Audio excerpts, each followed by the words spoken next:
Hey Hind दोस्तों, welcome to the session for today and very good evening to all of you people. This is Shri Prateek. I'm going to discuss the previous year questions of polity for CDS paper 2016. And in this session, I'll be discussing how UPSC has been putting up the question from polity topic. So, a lot of people who are preparing for CDS, they think like whole of you can say Lakshmi Kant is to be read or Lucent, they read it. So here at least you will be coming to know यार पढ़ना क्या, किस प्रकार कौन से topics को कितना छूना, ये चीज़ें आपको इन सेशंस के थ्रू समझ आती है. I have covered previous year question her year by year. I have covered in this sessions. ये 2016 वन के सेशन लूँगा. वन के जो क्वेश्चन हैं पॉलिटी के वो डिस्कस करूँगा इस सेशन में. उससे पहले कुछ अन अकेडमी पर अनाउंसमेंट भी है जी. प्राइस हाइक होने जा रहा है सितंबर के बाद अक्टूबर के मंथ में. अगर आप में से किसी ने भी सब्सक्राइब करना हो, do subscribe it right now. You will be getting a 10% off also by using this referral code Prateek Takshashila. एक शेरशाह बैच आ रहा है 29 सितंबर से. It's going to be a practice batch जहाँ पर आप लोग प्रीवियस ईयर क्वेश्चंस को प्रैक्टिस कर सकते हैं, सीडीएस के क्वेश्चंस को प्रैक्टिस कर सकते हैं अच्छे से. तो ज़रूर ज्वाइन करिएगा. 29 सितंबर से शुरू हो रहा है ये. ऑफर्स हैं जी अन अकेडमी पर प्लस सब्सक्रिप्शन पर. एक और ऑफर अभी तक चल रहा है इस मंथ का. जैसे 6 मंथ्स की अगर आप सब्सक्रिप्शन ले रहे हैं, you will get a 2 months extra free extended subscription मिलेगी. अगर आप 24 महीने का ले रहे हैं तो 4 महीने का एक्सटेंडेड मिलेगा. और इस रेफरल कोड को लगाने से तो आपको 10% ऑफ मिलना ही मिलना. एक चैम्पियनशिप टेस्ट हो रहा है 26 ऑफ सितंबर को, where you are going to get, if you are ranking 1, you are going to get 100% scholarship and 2 to 3 will be getting 75%. इस प्रकार 4 to 6 को 50% और 7 to 10 को 25% ऑफ मिले. तो ज़रूर अटैम्प्ट करिएगा इस क्विज़ को. 11 बजे, सुबह के 11 बजे सितंबर 26 को ये क्विज़ होगा. CFF AC का भी उसी दिन क्विज़ है, लेकिन शाम को 6 बजे. वहाँ पर भी यही रैंकिंग के हिसाब से आपको ऑफ मिलेगा. तो ये अन अकेडमी की कुछ अनाउंसमेंट्स थी. आइए ज़रा डिस्कस करें क्वेश्चन. इनमें से कौन कौन सी कॉन्स्टिट्यूशनल बॉडीज़ हैं?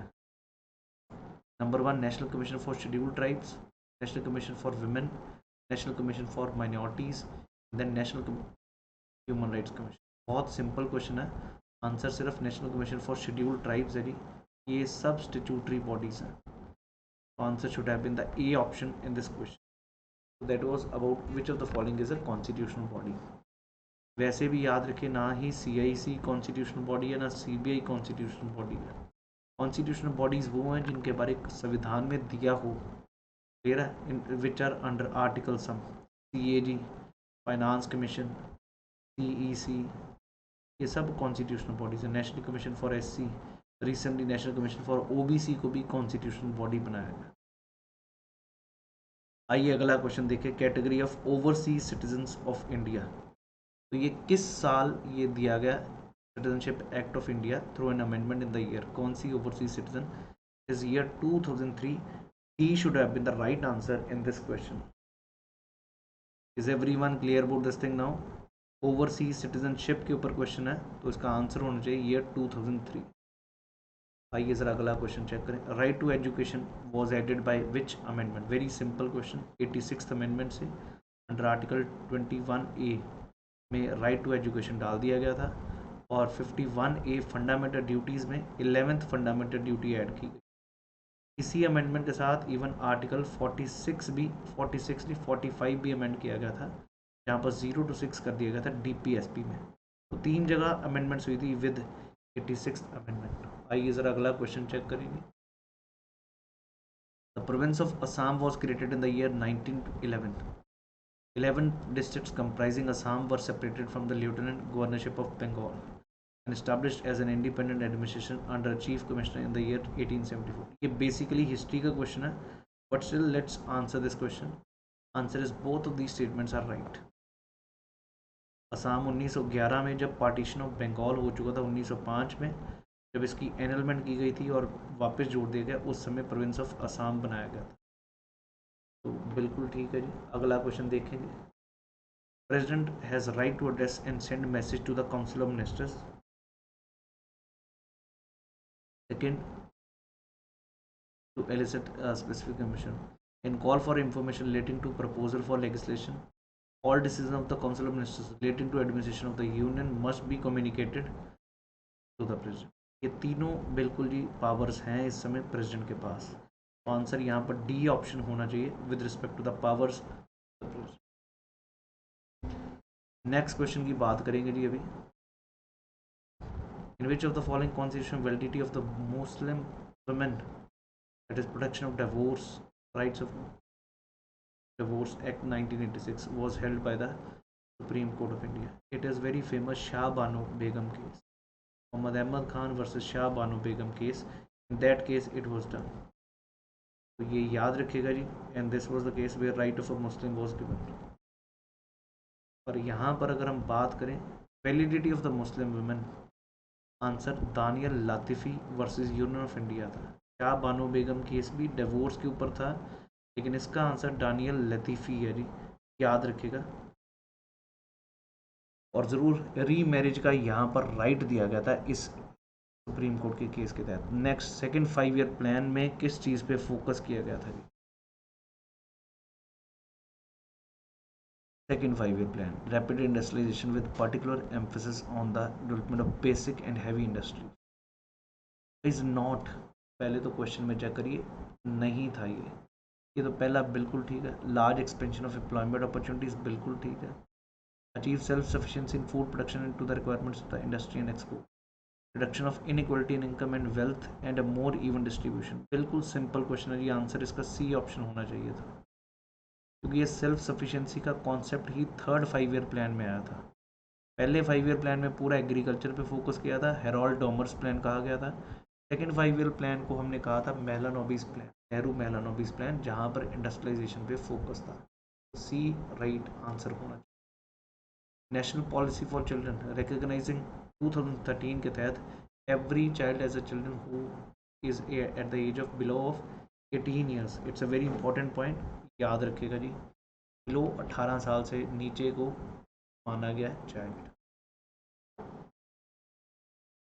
Next, member of Lok Sabha does not become disqualified to continue as a member of Lok Sabha House if the member voluntarily gives up his membership which he was elected. Does not become disqualified. Is expelled by the political party from which he had been elected. Joins a political party after being elected as an independent. Abstains from voting. B answer है जी इसका. बहुत simple question था. Defection ही एक तरह का पूछा गया आपसे. Which one of the following is not recognized in 8th schedule? ये बहुत ज़रूरी है, आपको याद होनी चाहिए. 22 की 22 ऑफिशियल लैंग्वेज जो 8th शेड्यूल में. यहाँ पर आंसर इंग्लिश है. English is not there. Sanskrit भी है, उर्दू भी है, नेपाली भी है. बहुत अच्छा क्वेश्चन था, याद रखिएगा. और इसमें हमने 21, 71, 92 अमेंडमेंट भी याद रखनी. एक भाषा ऐड हुई थी, इससे 3 और इससे 4, क्योंकि पहले टोटल 14 थी, अब टोटल 22 भाषाएं हैं ऑफिशियल लैंग्वेज. 12 स्टेट्स, ये भी हिस्ट्री का क्वेश्चन है जी, पॉलिटी का. 12 मिसलें होती थी सिखिज्म में. जैसे महाराजा रंजीत सिंह जो थे, शुकर चकिया मिसल से थे. शुकर चकिया मिसल, ये मिसलों के अलग अलग नाम थी. आलू वालिया मिसल, उनमें से रामगढ़िया मिसल, ये मिसल से थे. ये मिसल्स होती थी 12 states of Sikh confederacy. Next आइए जी, अपना क्वेश्चन देखते हैं. The idea of common civil code is set forth in the article 44 of the constitution. बिल्कुल ठीक है. दूसरा अगर बात करें, in certain aspects the high court in India have been given more extensive power than the Supreme Court. The Supreme Court of India finds first fully independent court for the country was set up under the Constitution of India in 1950. आपको यहाँ पर बताना कौन कौन से ठीक है. बिल्कुल high court have been given more extensive power. Legal right का केस में भी है. First fully independent country was set up under the constitution in 1950. Answer should have been the A option in this question. Next question देखिए जी. Autonomous district council आपको पता ही है 6 schedule के तहत आता है. ऑटोनोमस डिस्ट्रिक्ट एक शेड्यूल जो कि special provisions for governance in the scheduled areas of 4 states AMTM, Assam, Meghalaya, Tripura and Mizoram. Next CAG के बारे क्वेश्चन है जी। He will hold the office for a term of 6 years from for the date which he assumes the office. He shall vacate office on attaining the age of 65 if earlier than the expiry of 6-year term। ठीक है जी। is derived from the Constitution of India, ये भी ठीक है। is a multi member body appointed by the President of India in consultation, बिल्कुल जी ऐसा कुछ नहीं है, मल्टी मेंबर बॉडी नहीं है। CAG एक ही बंदा होता है, बाकी एक प्रॉपर ऑडिट ऑफिस है। This is wrong. may be removed by the president only and address both houses on ground of proven misbehavior, rather he is removed as same as judge of supreme court। Answer यहाँ पर A option सबसे सही होगा CAG के बारे में। Next है जी, which of the following statements relating to scheduled tribe and other traditional forest dwellers act 2006 are correct. ये क्वेश्चन थोड़ा सा मुश्किल है, सीधा आंसर ही बताना चाहूँगा इसका। Act recognizes forest rights of the forest dwelling scheduled tribes who have been occupying the forest land before 2 October 25, 1980. The onus of implementation of that lies at the level of the state duty governments that seeks to recognize and vest certain foreign rights in the forest dwelling scheduled tribes and other traditional forest dwellers। तो दोस्त इसका answer है 2 और 3।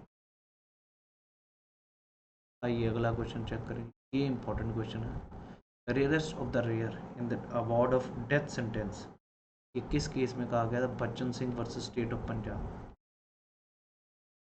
Death sentence हर एक को नहीं, rarest of the rare case में ये दी जाएगी। That was in the case of Bachan Singh versus state of Punjab. The president of India shall have the power to appoint and remove the speaker of the Lok Sabha. Speaker has to discharge the function of his office himself throughout his office term and cannot delegate his function to the deputy speaker during his absence from the station or during his illness। ये भी question check करिए जी।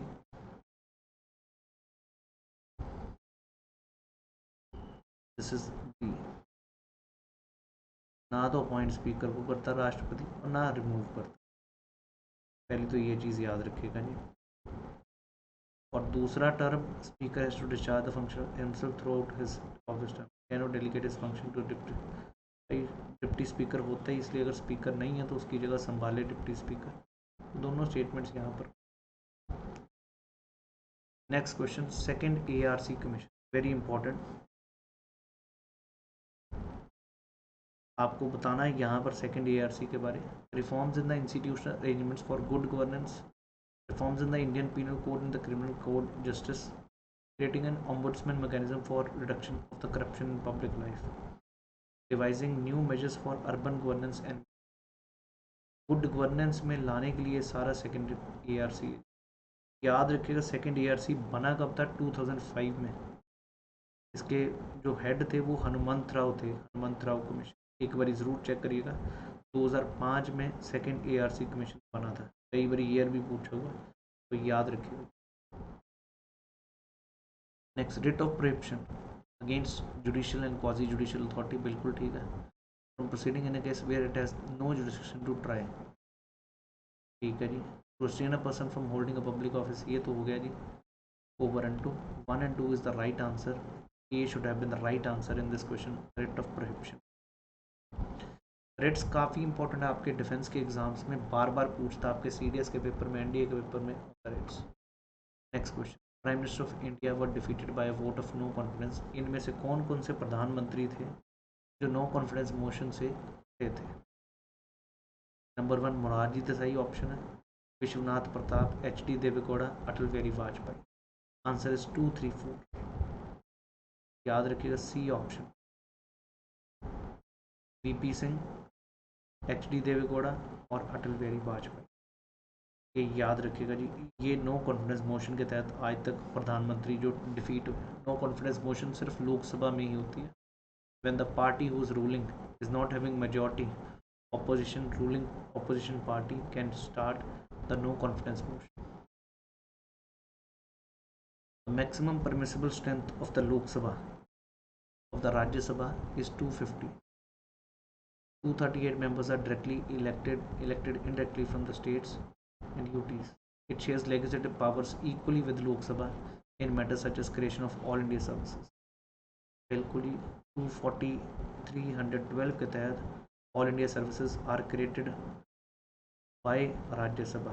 Rather bill start ही राज्यसभा से होता. हमने Rajya Sabha is more powerful than Lok Sabha in 3 cases में हमने पढ़ा. एक तो 312, एक हमने पढ़ा 249 और एक पढ़ा हमने 66. इन 3 केसेस में बार बार यूपीएससी इस पे क्वेश्चन डालता ही डालता है. ये गलत था, ये आंसर यहाँ पर सही था. 249 है जब पार्लियामेंट स्टेट लिस्ट में कानून बनाना चाहता है. It can make under this article the start it has to be started from Rajya Sabha first. दूसरा 67 है removal of the vice president. वो भी प्रोसीजर स्टार्ट होना राज्यसभा से ज़रूरी है. नेक्स्ट जी president has a power to grant pardon to a criminal then can promulgate ordinance only even when the parliament is in session. Not possible. President can dissolve the Rajya Sabha during emergency. Not possible. President has the power to nominate 2 members in the Lok Sabha from Anglo-Indian. ये होता था, अब हट चुका, लेकिन 2016 के मुताबिक 1 and 4 would have been the right answer. कि बाकी दोनों पर ऑर्डिनेंस बुलाई ही तब जाती जब दोनों में से एक सेशन हाउस में ना हो या दोनों हाउस ना हो.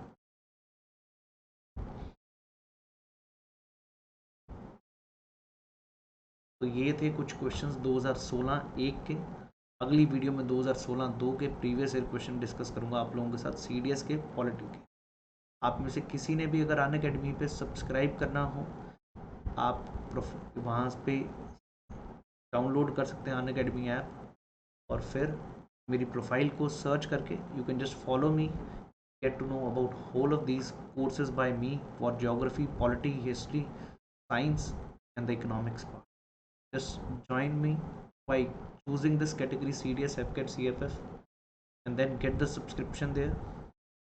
12 months की अगर आप देखें 9680 की है, इसके ऊपर आपको 10% ऑफ भी मिल जाएगा ऊपर अगर आप ये रेफरल कोड लगा रहे हैं प्रतीक तक. Do join by using this referral code, you will be getting 10% off. अभी ये 9680 की और ये महंगी होने जा रही है अगले मंथ, तो ज़रूर सब्सक्राइब करें and join my Telegram page @unacademy. That's all for today. I hope you people enjoyed this session. Thank you. Jai Hind.